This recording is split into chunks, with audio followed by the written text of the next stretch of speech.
blood divides, tears unite, said the Israeli president, and clearly very, very touched by what has happened on both sides of this divide. He has been in Israeli politics for now nigh on 70 years and very much involved over the entire time in what has been this crisis between the Israelis and Palestinians. I was interested to hear that he didn't agree with the Prime Minister here, Benjamin Netanyahu, who says he doesn't have a Palestinian to negotiate with. I'm sure that you would agree with Abbas on that, with Perez on that.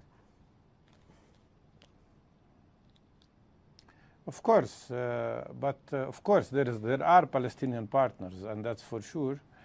But I wish he would have also disagreed with Netanyahu about the description of why this war was initiated.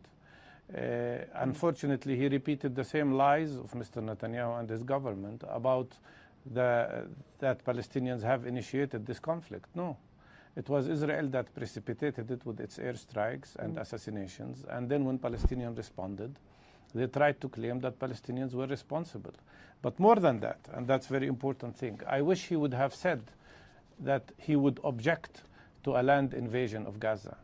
He would object to the death of thousands of Palestinians who could die if such military operation takes place. And we don't want tears among any Israeli or Palestinian family, but he has a moral and political responsibility to say no for more violence, because he probably should know what Gandhi said so many times, that violence breeds violence. To stop this situation, it's very easy. All it takes for President Obama or any other international person who is highly respected to come out and say, okay, within 24 hours, everybody should stop.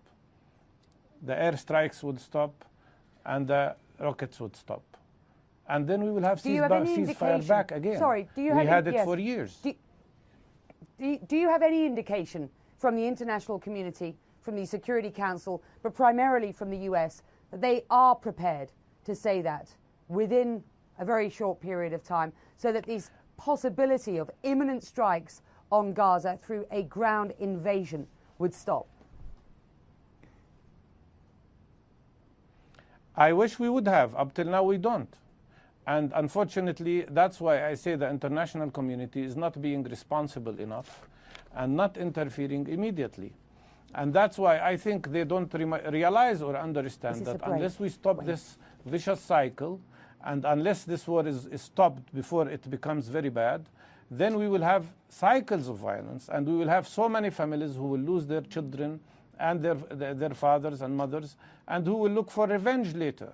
This should be stopped as soon as possible. And let's all remember, this is something that Mr. Peres should have remembered. He cannot have peace without ending occupation. He cannot have peace, and we cannot have peace unless this system of apartheid ends. And maybe eventually peace will happen, but the price will be very high if the idea of two-state solution will be lost. And we will have to struggle for decades to come to end a system of apartheid and segregation and discrimination against the Palestinian people as it's happening today. From Ramallah in the West Bank, Marwan Barghouti here on CNN for you. Thank you, sir, for joining me.